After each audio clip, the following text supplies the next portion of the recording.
It is 2 in the morning. You are staring at a glowing rectangle, scrolling past hundreds of images, and you are about to buy something you absolutely do not need. When the package arrives a few days later, it comes with a familiar wave of guilt.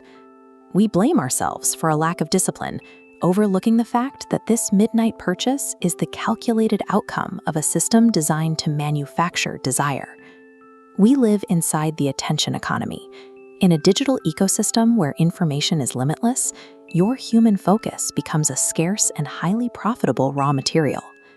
Economists saw this coming decades ago. In 1971, Nobel laureate Herbert Simon noted that a wealth of information necessarily creates a poverty of attention. Companies now compete fiercely to harvest that exact resource.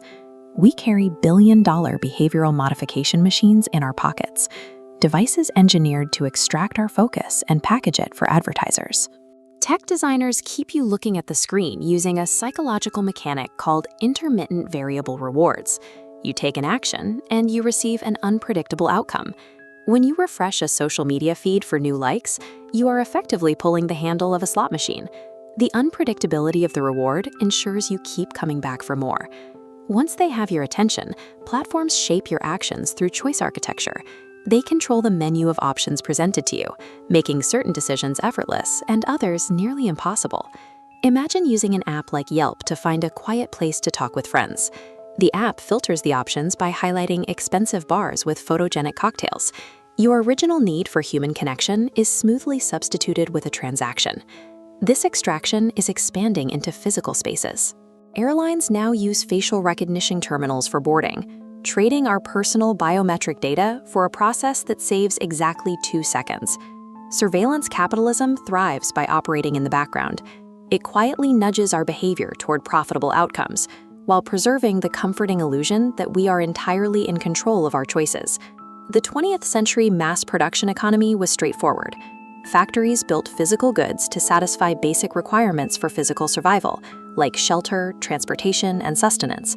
Today, with those basic needs largely met for the target consumer, the market has to look elsewhere for growth. It targets our psychological vulnerabilities, our innate human desires for autonomy, competence, and deep connection. The result is the modern wellness economy. It takes abstract concepts like mental peace, physical vitality, and self-actualization, and packages them into premium consumable products. This chart shows the global wellness economy's consistent upward trajectory. Annual spending exceeds $4 trillion, a growth rate that consistently outpaces global GDP. This is a massive macroeconomic pillar built entirely on selling self-care. Instead of offering systemic relief, like shorter work hours or stable employment, the market sells us $200 meditation apps and expensive spa retreats to cope with the exact burnout the economy generated. The trap functions perfectly. We are convinced we can purchase a cure for our exhaustion, which forces us to work harder to afford the cure, actively fueling the system that causes our distress. This capacity to absorb and monetize our attempts to escape the system is known as capitalist realism.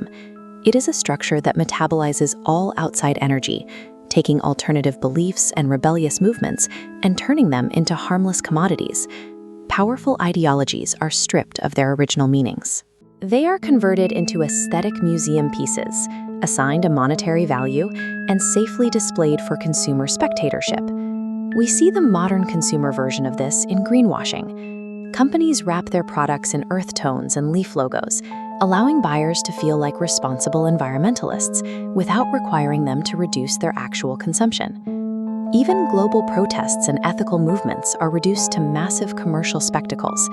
We substitute genuine political reorganization with the act of buying the right ethical products, entirely suspending actual systemic change. As long as we believe we can buy our way to a better world or a more authentic self, the underlying system remains entirely unquestioned, and our deepest human needs remain perpetually unmet.